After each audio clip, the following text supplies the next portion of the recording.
ॐ नमो भगवते वासुदेवाय।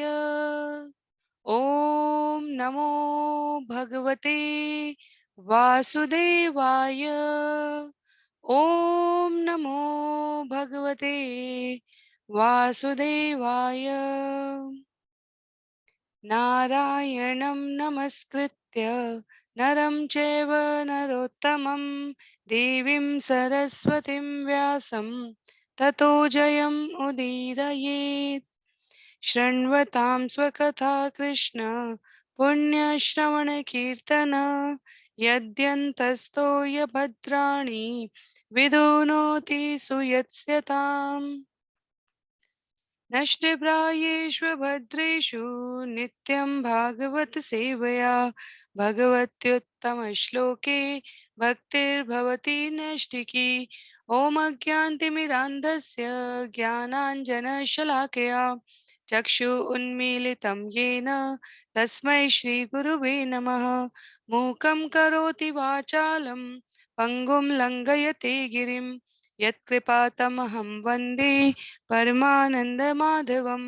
वाञ्छाकल्पतरुभ्यश्च कृपा सिन्धुभ्य एव च पतितानां पावनेभ्यो वैष्णवेभ्यो नमो नमः। जय श्री कृष्ण चैतन्य प्रभो नित्यानंद श्री अद्वैत गदाधर श्रीवासादि गौर भक्तवृंद। हरे कृष्णा कृष्ण कृष्ण हरे हरे, हरे राम राम राम हरे हरे। हरे कृष्णा कृष्ण कृष्ण हरे हरे, हरे राम राम राम हरे हरे। हरे कृष्णा। आप सभी को दंडवत प्रणाम। श्रीमद् भागवतम महापुराण सत्रों की इन श्रृंखला के आज 209वें सत्र में 209 सेशन में सभी भक्तों का स्वागत है। हम सभी यहाँ पर अंतर्राष्ट्रीय कृष्ण भावनामृत संघ के संस्थापक आचार्य कृष्ण कृपा मूर्ति श्री श्रीमद एसी भक्ति वेदांता स्वामी श्रील प्रभुपाद द्वारा लिखित सुंदर तात्पर्यों के माध्यम से वेद व्यास जी की रचना श्रीमद् भागवतम महापुराण, जिसे अमल पुराण कहा गया है, उसके 18,000 श्लोकों को समझने के क्रम में यहाँ परस्पर एक दूसरे को सहयोग कर रहे हैं। तो 208 सत्रों में हमने स्कंद 3 अध्याय 32 के प्रथम 7 श्लोकों तक का श्रवण और पठन किया है। आज 209वें सत्र में 209 सेशन में हम लोग तीसरे स्कंद के 32वें अध्याय के 8वें श्लोक से इस विषय को आरंभ करेंगे। अध्याय 32 जिसका नाम है कर्म बंधन और जिसमें 43 श्लोक है, उसके विषय सूची को एक क्रम में यदि हम देखना चाहें, श्लोकों के युग्म को, समूह को, विषय के आधार पर श्लोक संख्या 1 से लेकर 4 तक आसक्त कर्मी का निरूपण किया गया है, उसके लक्षणों का। श्लोक संख्या 5 से लेकर 7 तक निरासक्त कर्मी का वर्णन किया गया है। श्लोक संख्या 8 से 15 तक हिरण्यगर्भ के उपासक कौन है, क्या व्यवहार करते हैं। 16 से 21 तक कपिल भगवान द्वारा सकाम कर्म की आलोचना। श्लोक संख्या 22 से लेकर 26 तक भक्ति द्वारा प्राप्त भक्ति के माध्यम से और अन्य क्या प्राप्त होते हैं उसका वर्णन है। 27 से 31 शुद्ध ज्ञान के बारे में, यहाँ ज्ञान का परिचय दिया गया है पुनः भगवान कपिल के द्वारा। श्लोक संख्या 32 से लेकर 36 तक अंततः भगवान की प्राप्ति के विभिन्न मार्ग, भगवान की प्राप्ति के लिए जो विभिन्न मार्ग है वो अंततः भगवान की ओर ही कैसे उन्मुख करते हैं। और 37 से 43 तक बहुत महत्वपूर्ण प्रश्न है, ज्ञान प्राप्ति के लिए क्या योग्यता होनी चाहिए। तो इन सभी श्लोकों के माध्यम से भगवान कपिल कर्म बंधन की गति के बारे में वर्णन कर रहे हैं, क्योंकि सामान्यतः हमें जो प्रश्न आता है जब हम आध्यात्मिक की ओर उन्मुख होने के लिए किसी भी जीव को कहते हैं, तो वो ये होता है कि मैं ही क्यों, अन्य जो भौतिक जगत में इतने आकर्षण के साथ, इतने इंद्रिय तृप्ति के साथ रह रहे हैं, उनको किसी प्रकार का दुख या कष्ट क्यों नहीं है। और मैं तो या अन्य किसी अन्य का उदाहरण देते हुए भी, तीसरे व्यक्ति का उदाहरण देते हुए भी जीव प्राय ये कहते हैं कि मेरे साथ ही क्यों बुरा हो रहा है, मैं ही क्यों खुश नहीं हूँ। तो कर्म बंधन की गति के इन ये जो पूरी भक्ति को समझने की प्रक्रिया है, भगवान कपिल और माता देवहूति के संवाद में इसके द्वारा हमें इन सभी प्रश्नों के यहाँ पर उत्तर प्राप्त हो रहे हैं। बहुत ही संक्षिप्त पुनरावृत्ति के लिए श्लोक संख्या 1 से लेकर 7 तक, जिसका श्रवण हमने पिछले सत्र में किया था। भगवान कपिल माता देवहूति को गृहस्थी और गृह मेधि का अंतर बताते हैं।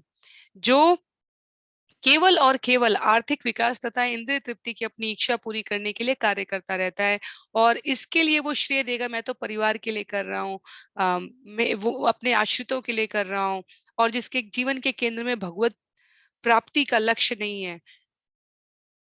अर्थात कहने का अभिप्राय सरलतम ये है कि जो जीव केवल और केवल समस्त कार्यों को इस प्रकार से संपादित करते हैं कि वो पुनः इस भौतिक जगत में आकर उन कार्यों से अर्जित पुण्य या पाप के अनुसार जीवन यापन करने के लिए अपने आप को प्रस्तुत करते हैं, उन्हें गृहमेधी कहा गया है। इसका अर्थ कहीं से कहीं तक ये नहीं है कि ऐसे व्यक्तियों के जीवन में भक्ति का उद्भव नहीं हो सकता, केवल लक्षणों के आधार पर अंतर स्पष्ट करने के लिए ये यहाँ पर बताया गया है। तो यहाँ पर देवलोक के विभिन्न चंद्रलोक, सूर्यलोक, इनके बारे में बताते हुए भगवान कपिल कहते हैं कि पुण्य करेंगे, वहां जाकर उन लोकों में जाकर सुख भोगेंगे, और पुनः पुण्य की समाप्ति के पश्चात इस धराधाम पर आकर उन्हें अम, यथोचित कर्म के अनुसार फल प्राप्त करना पड़ेगा। इसी के विपरीत, या कह सकते हैं सकारात्मक रूप में, जो निष्काम कर्मी है, बुद्धिमान है, शुद्ध चेतना वाले हैं, कृष्ण भक्ति में अपने आप को पूर्णतया संतुष्ट रखते हैं, वे प्रकृति के गुणों से मुक्त होकर, सतरज और तम का जो प्रभाव है उससे मुक्त होकर इंद्रिय तृप्ति के लिए कार्य नहीं करते हैं। वे विधान अनुसार, शास्त्रों के आदेशानुसार कार्य करते हैं अपने जीवन में। तो उनके लक्षण बताए गए थे श्लोक संख्या 6 और 7 में। अहंकार की भावना से रहित होते हैं, स्वभावजन्य स्वामित्व, नियंत्रण करने की भावना से रहित होते हैं। अर्थात कहने का अभिप्राय है कि सभी कार्य को उत्तरदायित्वपूर्ण तरीके से करते हैं, और ऐसा व्यक्ति जब जीवन जीता है तो वो सरल जीवन होता है, और उसके माध्यम से वह भगवत धाम में प्रवेश करने का अधिकारी हो जाता है। तो आरंभ करते हैं आज का सत्र श्लोक संख्या 8 से। बहुत विनम्र निवेदन है, जिनके पास भी पुस्तक है आप पुस्तक का प्रयोग करें। संस्कृत के इन श्लोकों का वाचन करके एक एक श्लोक के अनुवाद के माध्यम से हम इस विषय को आगे श्रवण करेंगे। अन्य सभी की सुविधा के लिए मैं यहाँ स्क्रीन पर दिखाऊंगी, तो हम लोग इन श्लोकों का जहां से भी श्रवण कर रहे हैं वाचन अवश्य करें। संस्कृत के श्लोक, ये शब्द ब्रह्म है, और ये हमारे जीवन की आज के जीवन की सबसे बड़ी चुनौती मानसिक स्वास्थ्य, मेंटल हेल्थ है।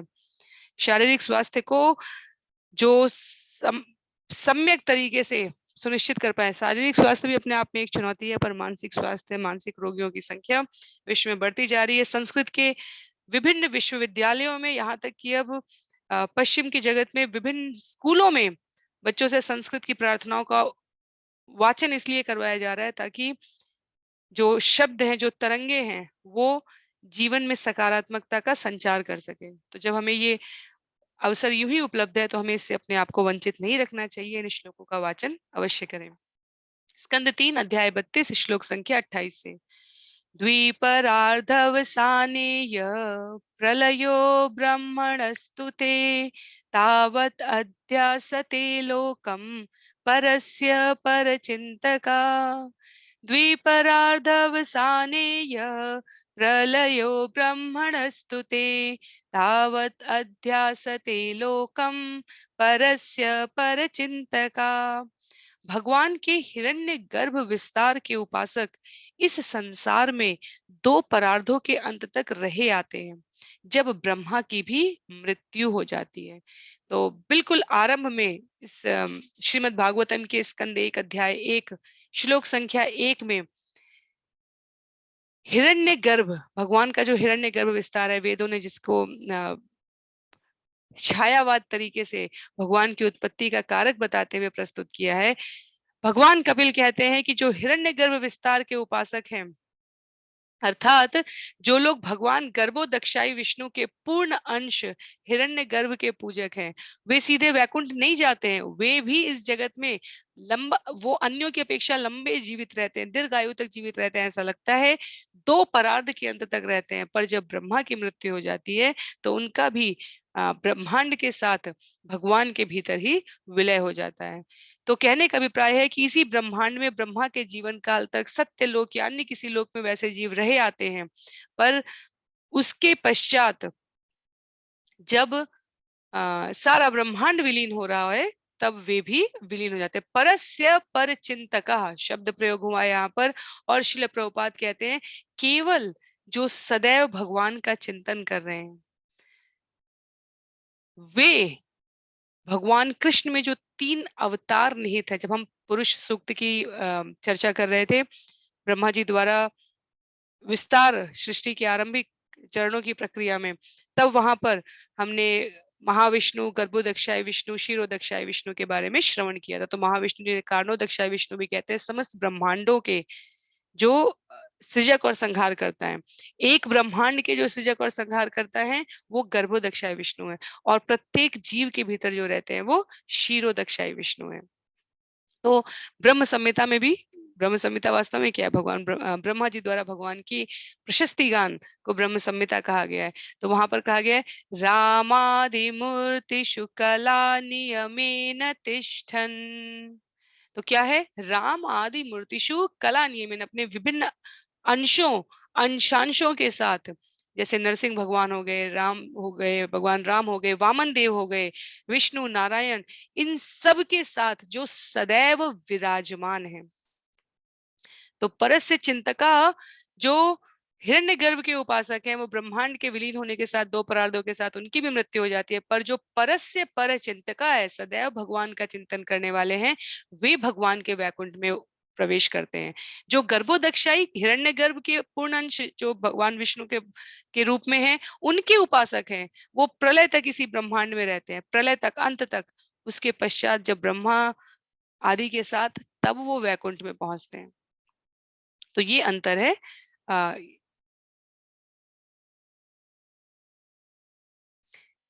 इसमें हमें कोई कोई क्रमिक श्रृंखला के रूप में नहीं समझना है कि धरती से थोड़ा पुण्य किया तो चंद्रलोक तक गए, और किया तो थोड़े ऊपर तपलोक, महरलोक, सूर्यलोक, करते करते जो हिरण्यगर्भ के उपासक है वो ब्रह्मलोक तक जा रहे हैं। पर अंततः भगवद प्राप्ति के लिए जो मार्ग है वो भौतिक चक्र के विलय निलय के पश्चात ही पूरा होता है, जो हिरण्यगर्भ के उपासक है। इसलिए भगवान के अम, भक्तों की स्थिति हिरण्यगर्भ के उपासकों से श्रेष्ठ बताई जा रही है।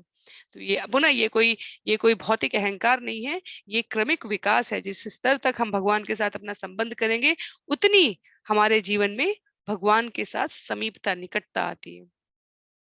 तत्पश्चात श्लोक संख्या 9 में शंभोम्भ अनिलानिल वियत मन इंद्रियार्थ भूतादिभिः परिवृतं प्रति संचिहीर्षु अव्याकृतं विशति यर्हि गुणत्रयात्मा कालं पराख्यमनु भूय पर स्वयंभू।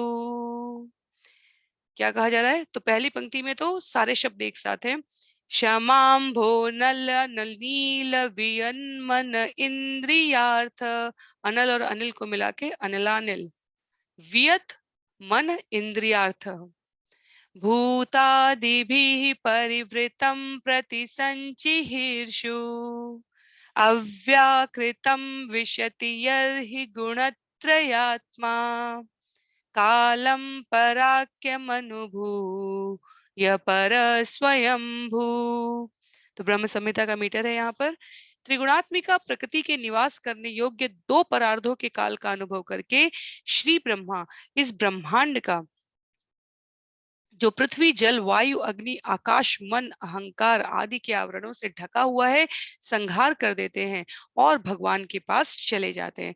तो ब्रह्मा जी यहाँ पर भौतिक जगत के सृष्टा, आदि जीव, द्वितीय स्तर के सृजन करता है, क्योंकि प्रथम तो स्वयं भगवान है। और ब्रह्मा जी जब सृष्टि का निर्माण करते हैं तो वहां था पृथ्वी, जल, वायु, अग्नि, आकाश, मन, अहंकार इत्यादि के आवरण से ये भौतिक जगत ढका हुआ है। इसलिए बाय डिफॉल्ट जिसे कहते हैं, नैसर्गिक रूप से जिसे कहा जाता है जन्मभूता, जब जीव नहीं भी रहेगा तब भी इस भौतिक जगत में मन, बुद्धि, अहंकार, ये इन आवरणों से ये जगत ढका रहेगा। भगवत गीता में भी इसका वर्णन किया गया है। व्याकृत शब्द प्रयोग है, अव्याकृतम। तो व्याकृत का अर्थ होता है परिवर्तनशील, अव्याकृत का अर्थ होता है अपरिवर्तनशील। तो अपरिवर्तनशील जो जगत है वो उसमें कौन निवास करता है? नित्य जगत, भगवान निवास कर रहे हैं। पर व्याकृत ये भौतिक जगत, जब ब्रह्मांड पर शासन करने के बाद ब्रह्मा जी इसका संहार करेंगे, ईश्वर के धाम में प्रवेश करेंगे, तो अन्य लोग भी उन्हीं के साथ प्रवेश कर जाएंगे। तो गर्भ, जो हिरण्यगर्भ, जो गर्भोदक्षाय विष्णु के उपासक है, ब्रह्मांड के उपासक है, उनके लिए दो परार्थ का, जब हम काल की गणना पढ़ रहे थे तो हमने समय की अवधि का ज्ञान प्राप्ति किया था। तो दो परार्थ जो दीर्घ अवधि, दीर्घतम अवधि है, उसके बारे में यहाँ पर कहा गया कि उसके पश्चात वो वैकुंठ जाएंगे, अर्थात उन्हें पूरा इतने समय तक इंतजार करना पड़ेगा भगवत प्राप्ति के लिए, वैकुंठ जाने के लिए वास्तव में। तत्पश्चात श्लोक संख्या 10 में, एवं परेत्य भगवन्तमनुप्रविष्टा ये योगिनो जितमरुन्मनसो विरागा तेनैव साकममृतं पुरुषं पुराणम् ब्रह्म प्रधानमुपयान्त्यगताभिमाना। जो योगी प्राणायाम तथा मन निग्रह द्वारा इस संसार से विरक्त हो जाते हैं, वे ब्रह्मलोक पहुंचते हैं, जो बहुत ही दूर है। वे अपना शरीर त्याग कर ब्रह्मा के शरीर में प्रविष्ट होते हैं। अतः जब ब्रह्मा को मोक्ष प्राप्त होता है और वे भगवान के पास जाते हैं, जो पर ब्रह्म है, तो ऐसे योगी भी भगवत धाम में प्रवेश करते हैं। तो जो योग सिद्धि प्राप्त व्यक्ति हैं, उनके वर्णन के लिए, उनके देह समाप्ति के पश्चात, ये भौतिक जन्म के, जन्म मृत्यु के चक्कर के पश्चात की जो प्रक्रिया है, उसके बारे में बताते हुए यहाँ पर कह रहे हैं भगवान कपिल कि क्योंकि वो भगवान के प्रत्यक्ष भक्त नहीं है, तो वो योग सिद्धि से सत्यलोक या ब्रह्मलोक तक पहुंचते हैं। सीधे मोक्ष नहीं मिलता, उन्हें ब्रह्मा के मोक्ष पाने तक प्रतीक्षा करनी होती है, और वे ब्रह्मा के साथ ही मुक्त हो पाते हैं। तो जब तक जीव किसी अन्य देवता की उपासना करता है, श्रील प्रभुपाद तात्पर्य में लिखते हैं, तब तक उसकी चेतना उसी देवता में लीन रहती है। तो ना तो वे प्रत्यक्ष मोक्ष प्राप्त कर पाएंगे, और ना ही वो भगवत धाम में जा पाएंगे, ना ही वो भगवान के निराकार तेज में लीन हो पाते हैं। तो ऐसे योगी देवी देवताओं के उपासक पुनः सृष्टि होने पर फिर से जन्म लेते हैं। ये बहुत महत्व की बात है समझने की, कि पुनः सृष्टि होने पर वे फिर से जन्म लेते हैं, केवल और केवल पूरे दो परार्ध के उपरांत, जब ब्रह्मा जी की मृत्यु होती है, उनका शरीर विलय होता है, तभी वो उनका तभी उनके जो ब्रह्मलोक के, ब्रह्मधाम के उपासक हैं, उनका भी विलय होता है। तो एक प्रकार से गणना के क्रम में हमें नहीं पता कि 84 लाख योनियों में घूमते रहना ज्यादा लंबा पड़ेगा, या ब्रह्मा की मृत्यु के पश्चात तब वैकुंठ में प्रवेश करना, इनमें से कौन सा दीर्घ पड़ेगा। क्योंकि कई बार हो सकता है कि 84 लाख योनियों के भ्रमण में जीव पहले मुक्त हो जाए, और ब्रह्मलोक के निलय होने की प्रतीक्षा में उसे लंबा अवधि, उसकी अवधि जो है और लंबी हो जाए। तो उद्देश्य जो भगवान कपिल का ये क्रम संख्या से बताना है, वो ये कि प्रयास, ये जो मनुष्य जन्म मिला है, इसमें ही भगवत धाम प्राप्ति का होना चाहिए। तो श्लोक संख्या 11 में, अथ तं सर्वभूतानां यत्पद्मेषु कृतालयं श्रुतानुभावं शरणं व्रज भावेन भामिनी। अतः हे माता, आप प्रत्यक्ष भक्ति द्वारा जन जन के हृदय में स्थित पूर्ण पुरुषोत्तम भगवान की शरण ग्रहण करें। तो जो हम लोग कह रहे हैं, जो हम लोग समझ पा रहे हैं यहाँ पर श्रील प्रभुपाद के अनुग्रह से, कि कृष्ण भक्ति से हमें भगवान का प्रत्यक्ष संपर्क प्राप्त हो सकता है, और भगवान के साथ जो संबंध स्थापित किया जा सकता है, वो प्रेमी के रूप में, पुत्र के रूप में, परमात्मा के रूप में, स्वामी के रूप में, मित्र के रूप में, जो भाव बताए गए उनमें से किसी से भी स्थापित किया जा सकता है दिव्य प्रेम संबंध। और ये जो भाव है, यही वास्तविक तादात्म्य है। अन्यथा मायावादी चिंतक या अन्य विधियों से जाएंगे तो पर ब्रह्म में लीन होना एक अलग विषय है, पर भगवान के साथ अपना साक्षात संबंध स्थापित करना, ये वास्तव में जीवन का उद्देश्य होना चाहिए। तो भगवान कपिल उन्हें माता देवहूति को, क्योंकि माता देवहूति और भगवान का संबंध क्या है, पुत्र के रूप में संबंध स्थापित है। माता देवहूति और कश्यप मुनि, कर्दम मुनि के गर्भ से भगवान कपिल का जन्म हो रहा है, और भगवान जन्म ले रहे हैं। माता को जो संबंध स्थापित है भगवान के साथ भक्ति की अवस्था में, उसको बनाए रखने के लिए जोर दे रहे हैं यहाँ पर। देखा जाए तो माता देवहूति को किसी उपदेश की आवश्यकता नहीं है, क्योंकि जिन भगवान की प्राप्ति के लिए समस्त उपदेश बनाए गए हैं, ये सारी शिक्षाएं बनाई गई हैं, वो उनके घर में पुत्र के रूप में जन्म ले चुके हैं।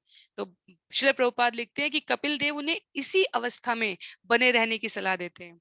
वे पहले से ही अपने पुत्र रूप में भगवान का चिंतन कर रही हैं। तो भगवान कपिल देव माता देवहूति को सीधे कृष्ण भावनामृत में भक्ति करने की सलाह दे रहे हैं, क्योंकि इस चेतना के बिना, भगवान के साथ अपना वास्तविक संबंध बनाए बिना, बाएं दाएं टेढ़े मेढ़े ऊपर नीचे विभिन्न प्रकार की प्रक्रियाओं से केवल भगवत प्राप्ति में हमारा जो समय है वो व्यय होता है, विलंब होता है। तो सरलतम तरीके से जीव रहते हुए निरासक्त कर्मी जो बताया था भगवान ने, अभी आगे भी बताएंगे, उनके उनके बताई गई उन विधियों का पालन करते हुए हमें भगवान के साथ अपने आप को संबद्ध करना चाहिए। तत्पश्चात श्लोक संख्या 12 से लेकर 15 तक यहाँ पर एक साथ व्यक्त किया गया, तो हम एक साथ वाचन करने का प्रयास करेंगे। आद्य स्थिर चराणाम यो वेद गर्भ सहर्षिभि योगेश्वरे कुमाराद्ये सिद्धे योग प्रवर्तके भेद दृष्ट्याभिमानेन निसंगेनापि कर्मणा कर्तृत्वात् गुणं ब्रह्म पुरुषं पुरुषर्षभ ससंसृत्य पुनः काले कालिनेश्वरमूर्तिना जाते गुणव्यतिकरे यथा पूर्वं प्रजायते ऐश्वर्यं पारमेष्ट्यं च ते अपि धर्म विनिर्मितम् निषेव्य पुनरायान्ति गुण व्यतिकरे सती। भगवान कपिल कहते हैं, हे माते, भले ही कोई किसी विशेष स्वार्थ से भगवान की पूजा करे, किंतु ब्रह्मा जैसे देवता, सनत कुमार जैसे ऋषि मुनि तथा मारीच जैसे महामुनि सृष्टि के समय इस जगत में पुनः लौट आते हैं। जब प्रकृति के तीनों गुणों की अंतःक्रिया प्रारंभ होती है, तो काल के प्रभाव से इस दृश्य जगत के सृष्टा तथा वैदिक ज्ञान से पूर्ण ब्रह्मा एवं आध्यात्मिक मार्ग तथा योग पद्धति के प्रवर्तक बड़े बड़े ऋषि वापस आ जाते हैं। वे अपने निष्काम कर्मों से मुक्त तो हो जाते हैं और पुरुष के प्रथम अवतार आदि पुरुष को प्राप्त होते हैं, किंतु सृष्टि के समय वे पुनः अपने पहले के ही रूपों तथा पदों में वापस आ जाते हैं। तो ब्रह्मा जी के इस उद्धरण को देते हुए, मरीचि जैसे महामुनि को बताते हुए, सनत कुमारों जैसे जो ऋषि मुनि है उनका उदाहरण देते हुए भगवान कपिल कह रहे हैं कि ब्रह्मा को मुक्ति मिलती है, वो अपने भक्तों को मुक्ति नहीं दिला सकते। तो ब्रह्मा जी को वैकुंठ मिल रहा है सृष्टि के विलय के साथ, जो ब्रह्मलोक में वास कर रहे हैं उनको भी आ, विलय मिल रहा है, वो निलय हो जा रहे हैं सृष्टि के अंत में। तो ब्रह्मा जी को तो वैकुंठ मिल जाएगा, मुक्ति मिल जाएगी, लेकिन वो भक्तों को अपने मुक्ति नहीं दिला सकते। तो ब्रह्मा शिव जैसे किसी भी जो भगवान के विस्तार रूप देवत्व हैं अंश वाले, उन वो मुक्ति नहीं दिला सकते। वो जो भगवत गीता का कथन है, केवल उसका स्मरण और उस पर व्यवहार करने वाले जीवों को माया के पाश से मुक्ति मिलेगी। आद्य स्थिर चराणाम, यहाँ पर ब्रह्मा जी को कहा गया। श्रील प्रभुपाद लिखते हैं कि वे प्रथम उत्पन्न जीव थे। अपने जन्म के उपरांत संपूर्ण ये दृश्य जगत जो है उसकी उत्पत्ति करने वाले हैं। भगवान ने उनको उसकी परम पूरी विधिवत भली भांति शिक्षा प्रदान की है। वेद गर्भ कहा गया, अर्थात वेदों का जो पूर्ण उद्देश्य है वो ब्रह्मा जी को ज्ञात है। पर उनके साथ जो मरीचि, कश्यप जैसे महापुरुष, सप्तऋषि, योगी, सनत सनंदन, सनातन, सनत कुमार और अन्य आध्यात्मिक बड़े चढ़े जीव हैं, उनका ईश्वर से पृथक निजी स्वार्थ है। यदि भेद दृष्टया, यदि वो ये समझे कि वो भगवान से स्वतंत्र हैं, तो ये अपने आप में पूर्ण सत्य नहीं है। इसलिए यहाँ पर संक्षेप में श्रील प्रभुपाद के तात्पर्य की जो हमारे लिए सारग्राही पंक्ति है वो ये है कि परमेश्वर के स्वरूप चिंतन की निर्विशेषवादियों को, जो योग को भगवान के स्वरूप से संबंध नहीं रखते, निर्विशेषवादी जो होते हैं, वो किसी भी क्षण और किसी भी परिस्थिति में अपने स्वयं के प्रयासों से भगवत प्राप्ति नहीं करते, कर ही नहीं सकते। जब तक पूर्ण कृष्ण चेतना में रहकर जीव भक्ति नहीं करता, भगवान के लिए दिव्य प्रेम भक्ति जो उत्पन्न करने का भाव नहीं लाता, तब तक वो मुक्त नहीं हो सकता। आचार्यों की उद्घोषणा है। तो श्लोक संख्या 8 से लेकर 15 तक हिरण्यगर्भ के उपासक अर्थात जो ब्रह्मवादी, जो अ, जिन्हें लगता है कि वो योग के बल पर भगवत प्राप्ति कर सकते हैं, उनके लिए कहा जा रहा है कि वो परार्ध तक, दो परार्ध तक, सृष्टि के अंत तक जीवित रहेंगे और अंत में सृष्टि में विलय प्राप्त हो जाएगा और पुनः जब सृष्टि का आरंभ होता है तो उन्हें अपने रूप और पद पर वापस आना पड़ता है। इसलिए श्लोक संख्या 16 से लेकर 21 तक कपिल भगवान द्वारा सकाम कर्म की जो आलोचना की गई है, अब उसको समझने का कॉन्टेक्स्ट, उसको समझने का जो क्रम है वो हमारे पास प्रस्तुत है कि किसी भी प्रकार के कर्म का उद्देश्य जीवन में भगवत प्राप्ति के अतिरिक्त अन्य कुछ भी नहीं होना चाहिए, अन्यथा यहाँ इंटेंगल्ड होकर, यहाँ भवसागर में भ्रमण करते हुए ही जीवन यापन करना पड़ेगा। तो 16 से 21 में सकाम कर्म के बारे में भगवान कपिल क्या कहते हैं उसे श्रवण करेंगे हम यहाँ पर। श्लोक संख्या 16 में, ये त्विहासक्त मनस कर्मसु श्रद्धयान्विता कुर्वन्त्य प्रतिसिद्धानि नित्यान्यपि च कृष्णश। ये तु ह्यासक्त मनस कर्मसु श्रद्धयान्विता कुर्वन्त्य प्रतिसिद्धानि नित्यान्यपि च कृष्णश। जो लोग इस संसार के प्रति अत्यधिक आसक्त हैं, वे अपने नियत कर्मों को बड़े ही ढंग से तथा अत्यंत श्रद्धा पूर्वक संपन्न करते हैं। वे ऐसे नित्य कर्मों को कर्म फल की आशा से करते हैं। तो जो संसार के प्रति आसक्त हैं और जो निरासक्त हैं, दोनों का अंतर है। जो आसक्त हैं वे अपने कर्मों को बड़े ढंग से करेंगे और इन कर्म फलों के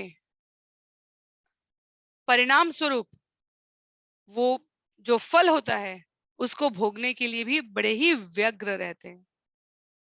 तो अपनी भौतिक दशा सुधारने के लिए जो कर्म करते हैं उनके बारे में यहाँ पर भगवान कपिल उल्लेख कर रहे हैं। श्लोक संख्या 17 में ऐसे जीवों के बारे में बताते हुए कहा है, रजसा कुंठ मनसा काम आत्मन अजितेंद्रिय पित्रन यजन्ति अनुदिनं गृहेषु अभिरताशया रजसा कुंठ मनसः काम आत्मान अजितेन्द्रिया पित्रन यजन्तु अनुदिनं गृहेषु अभिरताशया। ऐसे लोग रजोगुण से प्रेरित होकर चिंताओं से व्याप्त रहते हैं और इंद्रियों को वश में न कर सकने के कारण सदैव इंद्रिय तृप्ति की कामना करते रहते हैं। वे पितरों को पूजते हैं और अपने परिवार, सामाजिक या राष्ट्रीय जीवन की आर्थिक स्थिति सुधारने में रात दिन लगे रहते हैं।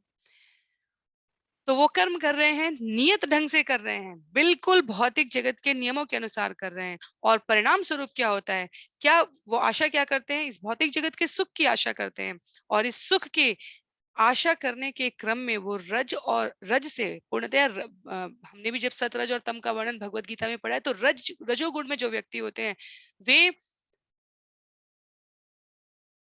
अन्यों का नुकसान किए बिना प्रत्यक्ष रूप से स्वयं के लाभ के लिए कार्य करते हैं। यदि हम सत, रज और तम को स्मरण करें, सतोगुणी व्यक्ति कैसा होता है, रजोगुणी कैसा होता है और तमोगुणी कैसा होता है। सतोगुण वाला व्यक्ति अपना नुकसान करके भी एक बार को दूसरे के भले की कामना करेगा, दूसरे के भले के लिए प्रयास करेगा। रजोगुण वाला व्यक्ति अपने लाभ के लिए पहले व्यग्र रहेगा और प्रयास पूर्वक अन्यों का नुकसान नहीं करेगा प्रत्यक्ष रूप से, पर यदि रजोगुण में प्रतिस्पर्धा की भावना की अधिकता रहती है, इस क्रम में वो स्वयं के साथ साथ दूसरे को भी चिंता निमग्न कर देता है क्योंकि उसमें प्रतिस्पर्धा की भावना है। और तमोगुण का जो व्यक्ति होता है वो अन्यों का लाभ तो छोड़ दिया, उसे अपना ही लाभ नहीं पता होता है। वो निद्रा, प्रमाद, आलस्य के अंध में अपने आप को डुबो कर रखता है। तो रजोगुण का इसलिए यहाँ पर भगवान कपिल, इसलिए देखिए शिक्षाएं कितनी हम देखें तो शास्त्र कोई भी हम सब भगवत गीता, भागवतम, चैतन्य चरितमृत, वैष्णव की किसी भी आचार्य की टिप्पणी किसी को भी देखें, जो सत्य है वो यथावत है। तो रजोगुणी व्यक्ति कहा गया है यहाँ पर कौन, जो चिंताओं में व्याप्त रहेगा। क्यों? क्योंकि वो कार्य तो नियत ढंग से कर रहा है, पर उसके परिणाम के अनुसार, जो उसे परिणाम चाहिए इस भौतिक जगत में ढंग से रहने के लिए, उसके अनुसार वो कार्य करेगा। तो वो पितरों को पूजेगा, सामाजिक, आर्थिक, राजनीतिक स्थिति सुधारने में दिन रात लगा रहेगा, और उसका जो अंततः मूल है उसको केंद्र में नहीं रखेगा। तो श्लोक संख्या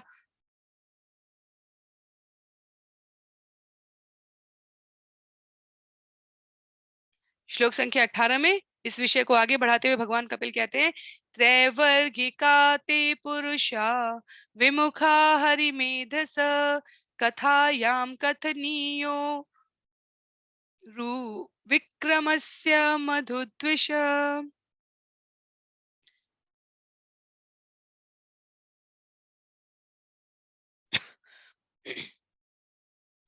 त्रैवर्गिका ते पुरुषा विमुखा हरिमेधस कथायां कथनीयोरु विक्रमस्य मधुद्विष। ऐसे लोग त्रैवर्गिक कहलाते हैं क्योंकि वे तीन उन्नतिकारी विधियों पुरुषार्थों में रुचि लेते हैं। वे उन भगवान से विमुख हो जाते हैं जो बद्ध जीवों को प्रदान करने वाले हैं। वे भगवान की उन लीलाओं में कोई अभिरुचि नहीं दिखाते जो भगवान के दिव्य विक्रम के कारण श्रवण करने योग्य है। तो पिछले श्लोक में जब भगवान कपिल ये कहते हैं कि सामाजिक, आर्थिक, राजनीतिक विकास में लगे रहते हैं, तो ये नहीं कहा जा रहा है कि ये आवश्यक नहीं है। कहा ये जा रहा है, श्रील प्रभुपाद उदाहरण चाणक्य का देते हैं अपने तात्पर्यों में। तो हम समझ सकते हैं कि चाणक्य की स्थिति क्या है। चाणक्य राजनीतिक जो नियमावली है, जो सूत्र है, जो अखंड भारत, जो सनातन वेद संस्कृति को बचाए रखने का चाणक्य का प्रयास है, वो हम सबको विदित है। किस उद्देश्य की कामना से किया जा रहा है? अपनी इंद्रियों को तृप्त करने के लिए, तो वो यहाँ पर सकाम कर्मी कहा जाएगा। पर समस्त सुव्यवस्था स्थापित करने के बाद चाणक्य ने ये नहीं कहा ये मेरे भोग के लिए, ये समाज के आध्यात्मिक ऊर्ध्व गमन के लिए स्थापित व्यवस्था थी। तो उसी क्रम में सामाजिक, आर्थिक, राजनीतिक कार्यों में संलग्न व्यक्तियों की निंदा नहीं की जा रही है। क्या वे शास्त्र अनुमोदित तरीके से नीतियों को संचालित कर रहे हैं, स्वयं का जीवन यापन कर रहे हैं? यदि हाँ, तो ये श्रेष्ठतम मूल्य जीवन जीने वाले लोग हैं। इनकी निंदा नहीं की गई है। वे कहे गए हैं जो तीन उन्नतिकारी विधियों पुरुषार्थों में रुचि लेते हैं, धर्म, अर्थ, काम तथा मोक्ष, जिनकी रुचि त्रैवर्गिक, यहाँ पर शब्द प्रयोग है त्रैवर्गिका ते पुरुषा, तीन उन्नतिकारी विधियों में रुचि रखने वाले, भौतिक सुख में रुचि रखने के लिए नियत कर्म करने वाले, धर्म, अर्थ तथा काम में रुचि रखने वाले। और जो धर्म यहाँ पर बताया गया है वो कर्मकांड का, वैदिक ज्ञान का, सकाम कर्म को करने के फल प्राप्त के रूप में अर्थ, काम, कामना में रुचि रखने वालों के बारे में कहा गया है कि वे भगवान की लीलाओं में कोई रुचि नहीं रखते। तो ऐसे पुरुष भगवान के प्रति आसक्त नहीं होते, अपितु कई बार वे भगवान के प्रति, भगवान के विरुद्ध भी होते। हरि मेध, भगवान को हरि मेध कहा गया। तो त्रैवर्गिक, जो तीन धर्म, अर्थ, काम में जिनकी रुचि है, उनको कहा गया है। और जो भगवान है, जन्म मरण, हरि मेध, जन्म मरण के चक्र से उद्धार करने वाले, उनके प्रति ऐसे व्यक्तियों में कोई रुचि नहीं होती, वो उत्सुकता नहीं दिखाते।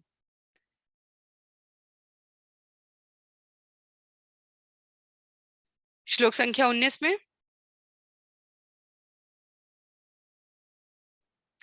नूनं दैवेन विहता ये चाच्युत कथा सुधाम हित्वा शृण्वन्त्य सद्गाथा पुरुषम इव भुज। ऐसे व्यक्ति भगवान के परम आदेशानुसार निंदित होते हैं, क्योंकि वे भगवान के कार्यकलाप रूपी अमृत से विमुख रहते हैं। अतः उनकी तुलना विष्ठा भोजी सूकरों से की गई है। वे भगवान के दिव्य कार्यकलापों को न सुनकर भौतिकतावादी पुरुषों की कुत्सित कथाएं सुनते हैं। तो कई बार हमें अपने आसपास इस प्रकार के व्यक्तित्व दिख सकते हैं जो हमें लगे कि जीवन के प्रति बड़े ही सजग हैं, सतर्क हैं, बड़े आसपास की होने वाले हर घटनाक्रम की उनको जानकारी होती है, वो रुचि रखते हैं, वे अपने प्रतिदिन की दिनचर्या के लिए भी बहुत सजग दिखेंगे हमें, बड़े ही कर्तव्यनिष्ठ दिखेंगे। पर यदि क्योंकि यहाँ पर सकाम कर्म की आलोचना हमें जो हमने विषय सूची में दिया है श्लोक संख्या 8 से लेकर 15 तक, भ्रमित इस विषय से नहीं होना है कि भगवान अपने प्रति सजग रहने वाले, स्वयं के प्रति सजग रहने वाले व्यक्तियों की निंदा कर रहे हैं, उनकी आलोचना कर रहे हैं। सजग इस बिंदु पर होना है कि ऐसे व्यक्ति इन कार्यों का परिणाम क्या है, यदि इसके प्रति सजग नहीं है, यदि उनमें वो उत्तरदायित्व युक्त तरीके से करने के लिए नहीं, अपितु स्वयं के भौतिक लाभ के लिए, संतुष्टि के लिए करने के लिए है, तो उनके लिए यहाँ पर भगवान के परम आदेश अनुसार निंदा की गई है। तो पढ़ने की रुचि की बात करें तो किसी भी भौतिक बड़ी से बड़ी डिग्री को लेने में उनकी रुचि रहेगी, पर उसका उद्देश्य क्या है? क्या इस पृथ्वी लोक को और अधिक जीवन के अनुकूल बनाना है अथवा प्रतिकूल बनाना है? अर्थात भौतिकतावादी ये जो प्रगति है, उसके पूरे क्रमिक विकास को प्रकृति के विपरीत जाकर स्वयं को श्रेष्ठ स्थापित करने के लिए यदि प्रयास है, तो कहा जा रहा है कि ऐसे व्यक्ति उसी प्रकार निंदित होते हैं जैसे शूकर होता है। शूकर मल खाने में रुचि दिखाता है। यदि उसे घी अथवा दूध से बना उत्तम पकवान दे दिया जाए तो उसे वो उतना पसंद नहीं आएगा। तो भौतिकतावादी मनुष्य इसलिए निंद माने जाते हैं क्योंकि वे दिव्य कार्यकलापों में रुचि न दिखाकर नारकीय कार्यों में रुचि प्रदर्शित करते हैं। भगवान के कार्यकलापों के जो संदेश हैं, जो अमृत तुल्य भगवान ने शिक्षाएं दी हैं, उनको पालन करने में कोई अभिरुचि नहीं दिखाते। वो क्या कहेंगे? इनफैक्ट हम अपने अनुभव से कह सकते हैं कि वो भगवान की भक्ति में रुचि दिखाने वाले, काम करने वाले लोगों को बहुत बोरिंग कह सकते हैं, बहुत समाज से निरपेक्ष रहने वाले कटे हुए लोग कह सकते हैं। जबकि जो भक्त होता है वो समाज के लिए सबसे अधिक परोपकार, दयालुता इन भावों से आप्लावित होकर सामाजिक लोगों के मध्य में रहकर कार्य करते हुए अपनी भगवत चेतना को और सुदृढ़ करने का प्रयास करता है और अन्यों को भी उसके लिए प्रेरित करता है। तो सकाम कर्म इसलिए वो उसकी गति, उसका उदाहरण जो भगवत गीता के सत्रों में हमने विशेष रूप से आचार्यों से सुनकर प्रस्तुत किया है, वो बहुत ही उपयोगी है। क्या है? जो मेले में घूमने वाला झूला होता है, एक स्थान पर स्थित है, आप एक केबिन में बैठ गए और वो पूरे 360 डिग्री का भ्रमण लगाकर कहाँ उतरेगा? जहाँ उतरेगा वहीं उतरेगा। जहाँ से चढ़ा है वहीं उतरेगा। तो भौतिकतावादी कर्म में जो उत्सुक रहते हैं, सकाम कर्म में, उनकी स्थिति ये बताई गई है। और जो भक्त होते हैं उनकी स्थिति कैसे बताई गई है? जैसे एरोप्लेन होता है, जहाँ से चढ़े एक निश्चित क्रम के पश्चात और जब उस दिनचर्या को वो बनाए रखते हैं, तो जब उनकी लैंडिंग होती है, जब उनका जीवन समाप्त होता है, तो वो देखते हैं कि वो अपने निश्चित गंतव्य पर पहुँच गए। तो सकाम कर्म की आलोचना को भक्त से के जीवन से तुलना करने के लिए ये 2 उदाहरण हम स्मरण रख सकते हैं। भक्त के लिए एरोप्लेन वाली गति बताई गई है और सकाम कर्म इस जगत में बड़े ही पुरुषार्थी दिखे हमें। धर्म, अर्थ, काम के प्रति सजग रहने वाले, पर परिणाम रूप में क्या कर रहे हैं? परिणाम रूप में वो जहाँ से चढ़े थे, जहाँ से जीवन यात्रा आरंभ किया तथा वहीं जन्म, मृत्यु, जरा, व्याधि के चक्र में आकर उतर जाते हैं। तत्पश्चात श्लोक संख्या 20 में दक्षिणेन पथार्यम्न पितृलोकं व्रजन्ति ते प्रजामनुप्रजायन्ते शमशानान्तक्रियाकृत। ऐसे भौतिकतावादी व्यक्तियों को सूर्य के दक्षिण मार्ग से पितृलोक जाने दिया जाता है, किंतु वे इस लोक में पुनः आकर अपने अपने परिवारों में जन्म लेते हैं और जन्म से लेकर जीवन के अंत तक पुनः उसी तरह कर्म करते हैं। भगवत गीता में हमने पढ़ा था असफल योगियों की क्या गति होती है, या ध्यान के पर तो कहा गया था कुछ दीर्घ काल में वापस, जो दीर्घ काल के योगी होते हैं, जो अल्प काल के योगी होते हैं, जो अल्प काल के योगी होते हैं वो विभिन्न ऐश्वर्य युक्त शरीर के साथ, सुविधाओं के साथ, संसाधनों के साथ प्रकट होंगे, और जो दीर्घ काल तक के योगी रहते हैं वो किसी ब्राह्मण विद्वत जन के कुल में पुनः प्रकट होते हैं। तो सूर्य मार्ग से सूर्य के दक्षिण मार्ग से पितृलोक जाने का ऐसे लोगों के लिए विधान है। भगवत गीता अध्याय 9 श्लोक संख्या 21 में श्रील प्रभुपाद लिखते हैं कि ऐसे व्यक्ति उच्च लोकों को जाएंगे, जीवन भर के कर्म जब चुक जाएंगे उनके परिणाम रूप में, तो पुनः इस लोक में वापस आ जाएंगे। तो वो ऊपर नीचे मेले के उस झूले की तरह करते रहते हैं। और पुनः वैसे परिवारों में वो लौट आते हैं, संबंधियों के बीच में, जिनके लिए उनके जीवन में अनुरक्ति रहती है। तो आजीवन उनका ये जो कर्म का चक्र है वो चलता रहेगा। जन्म मृत्यु से लेकर अनेक अनुष्ठान विधान ऐसे हैं जिनकी में उनकी रुचि रहेगी। परिणाम स्वरूप वो वेद के सकाम कर्मकांडीय पद्धति का पालन करेंगे और इस जगत में भ्रमण करते रहेंगे। तो हम विषयों की सूची के इस क्रम में श्लोक संख्या 16 से लेकर 21 तक जो सकाम कर्म की आलोचना सुन रहे हैं। आलोचना वास्तव में हमारे लिए एक मंथन का ये अवसर उपलब्ध करा रहे भगवान कपिल कि हम अपने कार्यों को किस प्रकार वर्गीकरण करते हैं। क्या वो पूर्णतः भगवत कृष्ण भावना भावित प्रेरणा से हो रहे हैं या वो इस जगत की सुख सुविधाओं का भोग करने के लिए हो रहे हैं। तो इस क्रम का अंतिम श्लोक है श्लोक संख्या 21। ततः ते क्षीण सुकृता पुनर्लोकम इमं सति पतन्ति विवशा देवै सद्यो विभ्रंशितोदया ततः ते क्षीण सुकृता पुनः लोकम इमं सति पतन्ति विवशा देवे सद्यो विभ्रंशितोदया। जब उनके पुण्य कर्मों का फल चूक जाता है तो वे दैववश नीचे गिरते हैं और पुनः इस लोक में आ जाते हैं। जिस प्रकार किसी व्यक्ति को ऊंचे उठाकर सहसा नीचे गिरा दिया जाए। जैसे सरकारी नौकरी वाले व्यक्ति हैं, जैसे बड़े-बड़े उच्च पदासीन जो इस जगत के नियमों के अनुसार जीवन जीने वाले लोग हैं, वे एक निश्चित क्रम के अनुसार जब तक उनके पास कुर्सी है, जैसे हम कुर्सी हमारा प्रतिनिधित्व करता है पावर का, शक्ति का, सामर्थ्य का, तो जब तक उनके पास वो पद है, चाहे वो प्राइवेट सेक्टर हो, चाहे वो पब्लिक सेक्टर हो, गवर्नमेंट सेक्टर हो, निजी क्षेत्र में हो, चाहे वो राजकीय कार्यों में हो, तब तक कहा जा रहा है कि वे उस सम्मान के भागीदार होते हैं और जैसे ही वो समयावधि पूरा होता है उन्हें उस पर से उतार दिया जाता है। तो उच्च पदासीन व्यक्ति उसको कोई नहीं बचा सकता। तो उसी प्रकार जो उच्च लोकों में अध्यक्ष पद तक उठने के इच्छुक हैं, यहाँ तक कि इंद्र और अन्य पदवियों के लिए भी कहा जाता है, वे समय का विधान कर्मफल पूरा होने के पश्चात इसी लोक में पुनः आ जाते हैं। तो एक भक्त और सकाम कर्मी में आसक्त सामान्य व्यक्ति का अंतर बताते हुए श्रील प्रभुपाद कहते हैं कि वैकुंठ गया हुआ भक्त कभी नीचे नहीं गिरता, जबकि सामान्य व्यक्ति पुनः नीचे आने का अर्थ हुआ नीचे के लोकों में आना। सामान्य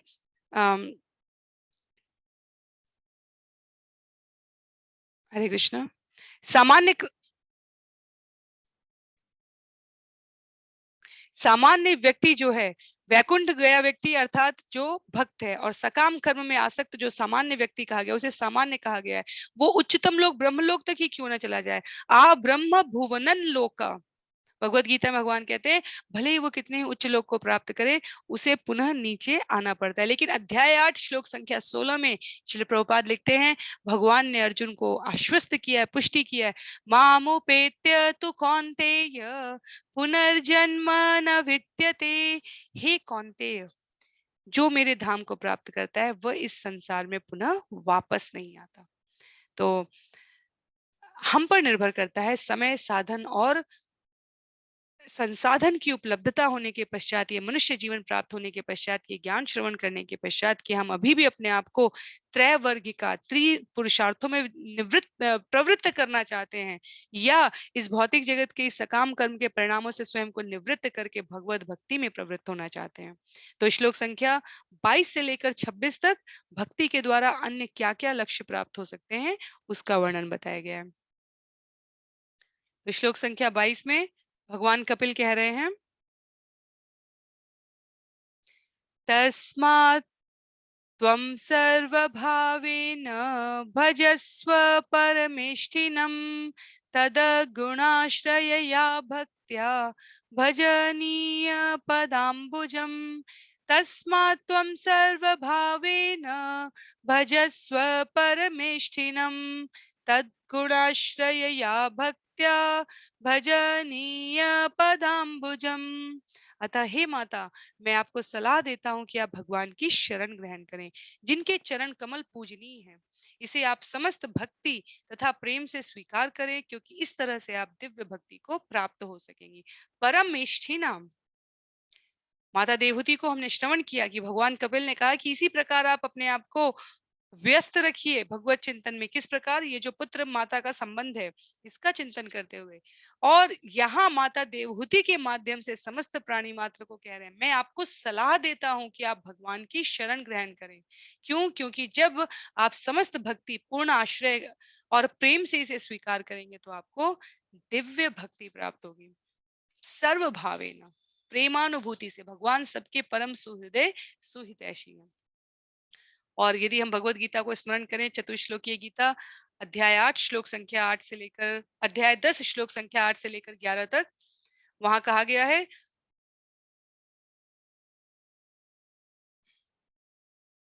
हरे कृष्णा।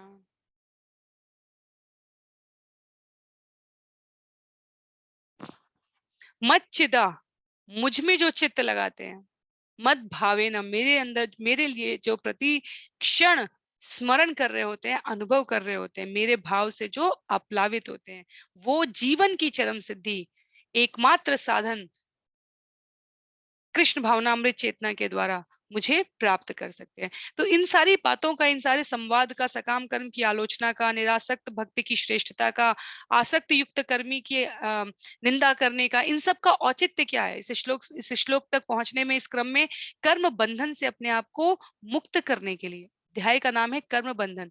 क्या वो स्थिति है, परिस्थिति है, मानसिक मनोवृत्ति है जिससे जीव कर्म बंधन में फंसा रहे?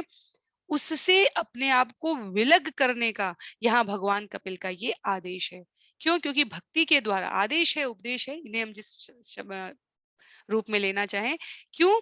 क्योंकि जीवन की चरम गति अब पुनः इस जगत में जन्म लेना पड़े, इसमें है। श्लोक संख्या 23 में, वासुदेवे भगवती भक्ति योग प्रयोजित जनयत्याशु वैराग्यम ज्ञानम यद ब्रह्म दर्शनम। वासुदेवे भगवती भक्ति योग प्रयोजित जनयत्याशु, जनयति आशु, जनयत्याशु वैराग्यम ज्ञानम यद ब्रह्म दर्शनम। कृष्ण चेतना में लगने और भक्ति को कृष्ण में लगाने से ज्ञान, विरक्ति तथा आत्म साक्षात्कार में प्रगति करना संभव है।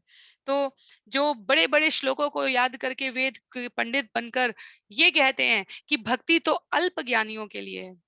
कई बार हमने ये देखा है कि जो वेदांत तत्व, जैसे चैतन्य चरितामृत की लीला में आता है, सार्वभौम भट्टाचार्य, पहले वो वेद के अकाट्य मूर्धन्य पंडित, और चैतन्य महाप्रभु के साथ संवाद में जब तक चैतन्य महाप्रभु ने उनको ज्ञान के ऊपर भक्ति की श्रेष्ठता नहीं बताई, भक्ति की, तब तक वे बड़े बड़े अकाट्य श्लोकों को, जैसे कहते हैं, फेंक फेंक के मारना, अर्थात एक के बाद एक के बाद एक के बाद एक के बाद सुनाते जा रहे थे।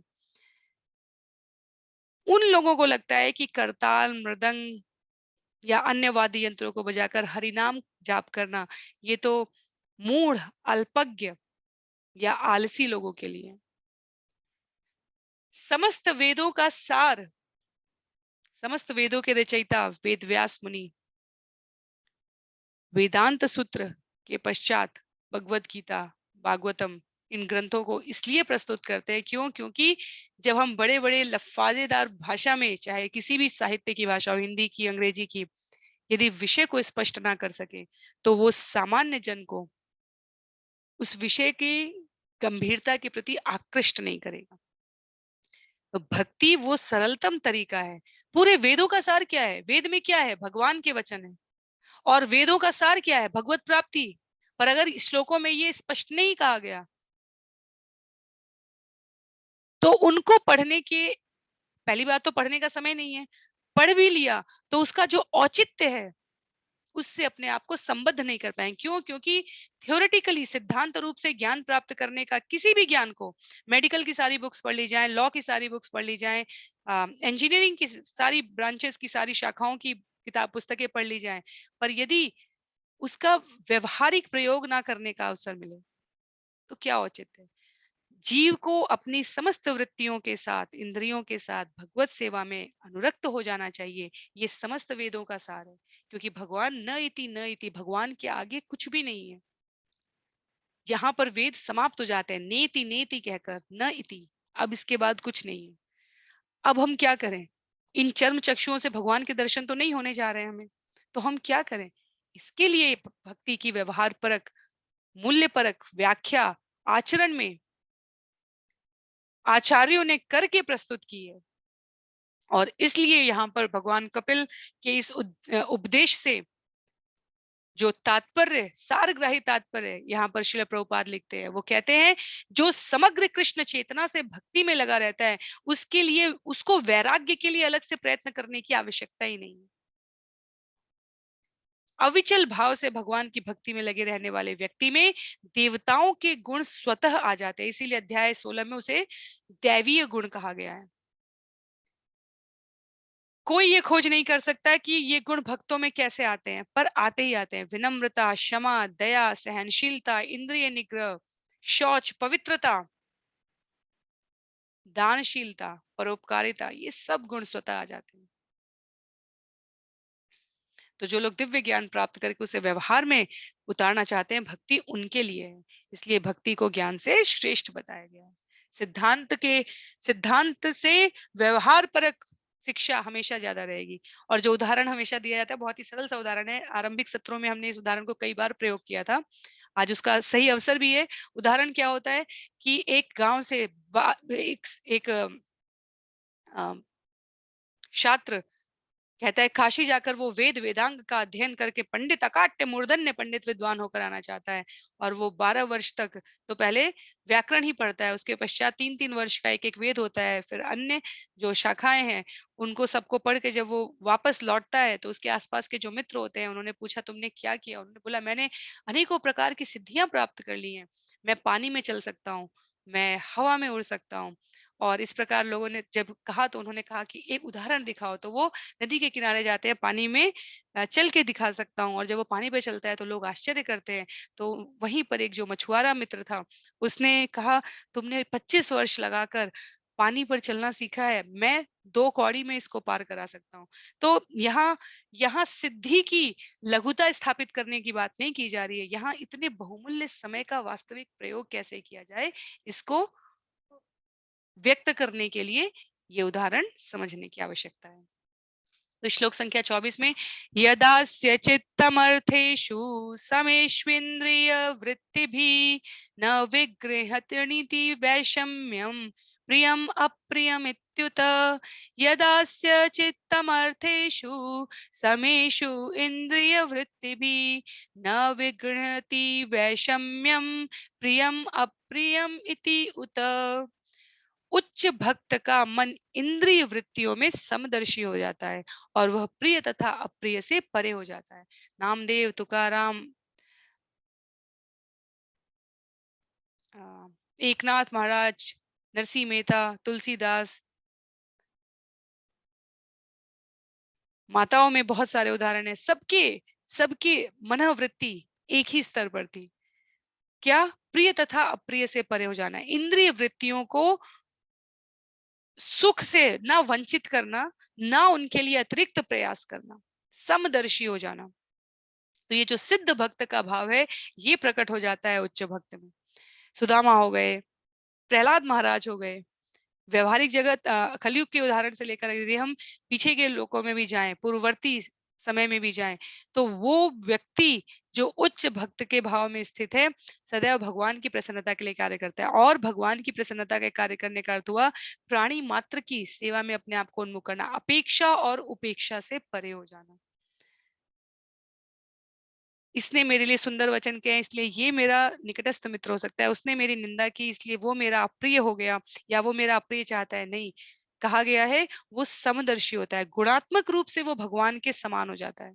अंतिम पंक्ति है श्रील प्रभुपाद की, गुणात्मक रूप से वो भगवान के समान होता है। क्वालिटेटिवली, जैसे पानी की एक बूंद में महासागर के समस्त जो गुणात्मक तत्व हैं वो उपस्थित है। मात्रात्मक नहीं, गुणात्मक तरीके से, क्वांटिटी वाइज नहीं, क्वालिटी वाइज। तो श्लोक संख्या 25 में, तो अंतिम 2 श्लोक हैं आज के सत्र के। श्लोक संख्या 25 में भगवान कपिल कहते हैं स तदैवात्मनात्मानं निसंगं समदर्शनं हेयोपादेयरहितम् आरूढं पदमीक्षते स तदैव आत्मानं स तदेवात्मनात्मानं निसङ्गं समदर्शनं हेयोपादेयरहितम् आरूढं पदमीक्षते। अपनी दिव्य बुद्धि के कारण शुद्ध भक्त समदर्शी होता है और अपने आप को पदार्थ के कल्मश से रहित देखता है। वह किसी वस्तु को श्रेष्ठ या निम्न नहीं मानता और परम पुरुष के गुणों में समान होने के कारण अपने आप को परम पद पर आरूढ़ अनुभव करता है। तो जितना बड़ा पद होता है उतनी बड़ी प्रतिष्ठा होती है, पर उतनी बड़ी प्रतिष्ठा के साथ उतनी बड़ी जिम्मेदारी भी होती है। तो आसक्ति से अप्रिय होने का भाव यहाँ पर जो व्यक्त किया जा रहा है, उसका अर्थ ये हुआ कि यदि कुछ अप्रिय है कहने के लिए, तो कुछ प्रिय भी नहीं है। पर इसका अर्थ तटस्थता नहीं है, इसका अर्थ निश्चित रूप से सहज सतर्क रहना है। भक्त कभी निष्क्रिय नहीं होते। भक्त अपने आसपास की घटना, आसपास के सामाजिक उद्देश्यों, परिस्थितियों, व्यक्तियों से सदैव घिरे भी रहेंगे, तो भी वो अपने आप में एकांतवासी हो जाते हैं। श्रील प्रभुपाद के शिष्यों ने अनेकों बार कहा कि कई बार हमें ऐसा लगा कि प्रभुपाद हम सबके बीच में हैं, पर फिर भी उनकी जो चित्त है, उनकी जो मनोवृत्ति है, वो कहीं और वास कर रही थी। अर्थात कहने का अर्थ था, ऐसा नहीं था कि वो सो रहे थे या वो कुछ और पढ़ रहे थे या किसी अन्य प्रकार की योग निद्रा साधना कर रहे थे, नहीं। सोचने, बोलने, चलने का तरीका जो भगवत गीता अध्याय 2 श्लोक संख्या 54 से लेकर 72 तक बताया गया, आत्माराम की स्थिति, वो कहा गया भक्ति में उच्च स्तर पर पहुंच चुके व्यक्ति का भाव। तो भक्त आसक्ति और वैराग्य दोनों से अपने आप को मुक्त रखता है। अंतिम श्लोक, श्लोक संख्या 26। तो ये भक्ति के साथ जो अन्य प्राप्ति हो रही है, लक्ष्य प्राप्ति, उसके बारे में बताया जा रहा है। ज्ञान मात्रम परम ब्रह्म परमात्मेश्वर पुमान दृश्यादिभि पृथक भावे भगवान एक ईयते। ज्ञान मात्रम परम ब्रह्म परमात्मेश्वर पुमान दृश्यादिभि पृथक भावे भगवान एक ईयते। केवल भगवान ही पूर्ण दिव्य ज्ञान है, किंतु समझने की भिन्न भिन्न विधियों के अनुसार वे या तो निर्गुण ब्रह्म, परमात्मा, भगवान या पुरुष अवतार के रूप में भिन्न भिन्न प्रतीत होते हैं। तो जैसे सूर्य की किरणें अलग अलग जीवों के नेत्रों द्वारा जब परसीव की जाती है, रिसीव की जाती है, ग्रहण की जाती है, तो उन्हें जो प्रकृति में विभिन्न रंग दिखते हैं, वो अपने अपनी योग्यता के अनुसार दिखते हैं। मनुष्य जिस वेवलेंथ में, जिस रेंज में प्रकाश के उस विकिरण को अवलोकन कर पाता है, वो अन्य पशु और पक्षियों की दृष्टि से भिन्न है।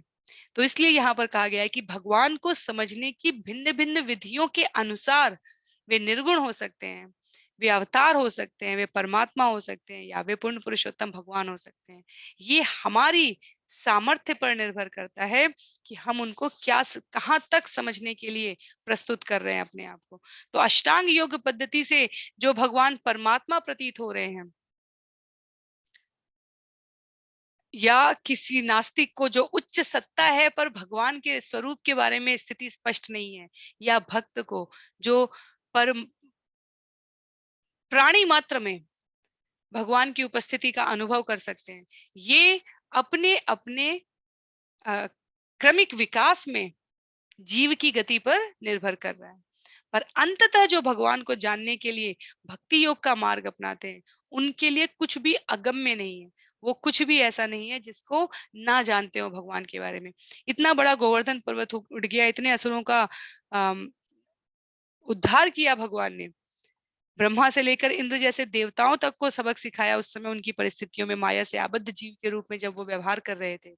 पर मैया यशोदा के लिए तो वो उनका लाला ही रहा, उसके खाने, सोने, थकने, उठने, बैठने की चिंता करना। तो इसलिए भगवान भक्त पर अपना सब कुछ वार कर देते हैं, न्योछावर कर देते हैं। वार का अर्थ यहाँ पर न्योछावर कर देते हैं।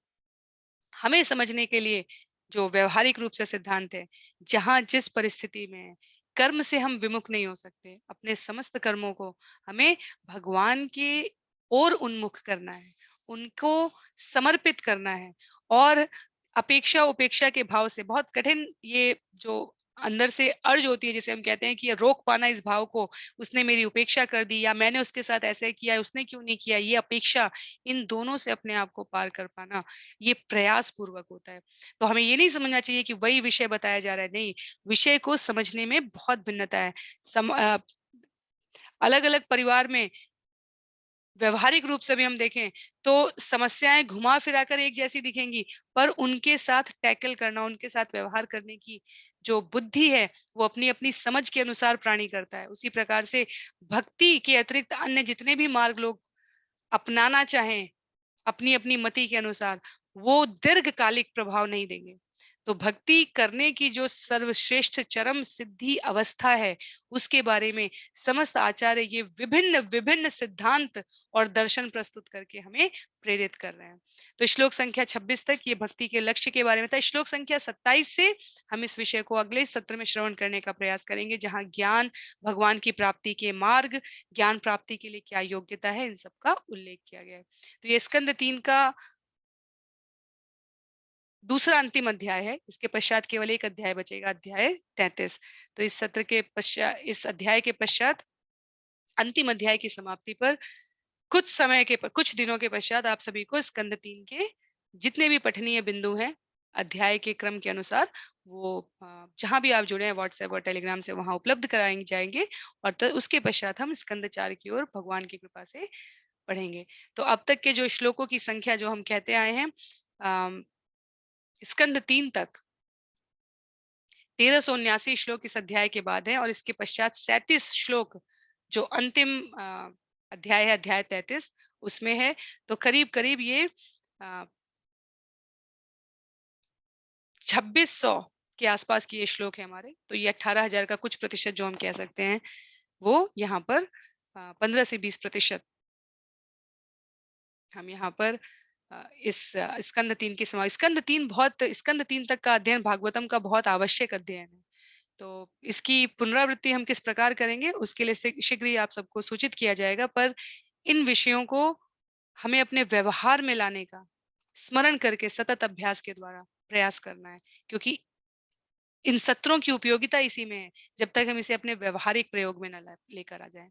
भगवान कोई मंदिर में, पूजा घर में, किसी अलमारी के ऊपर विग्रह रूप में बैठा देने की वस्तु नहीं है। वो हमारी जीवनचर्या में उनके साथ संबंध बनाना, ये हमारी भगवान के समीप जाने की, भगवान से संबंध बनाने की प्रक्रिया होनी चाहिए। तो आज के सत्र को यहीं पर समाप्त करेंगे। श्रील प्रभुपाद की जय, श्रील गुरुदेव की जय, अनंत कोटि वैष्णव वृंद की जय, श्रीमद् भागवतम महापुराण की जय। हरे कृष्णा।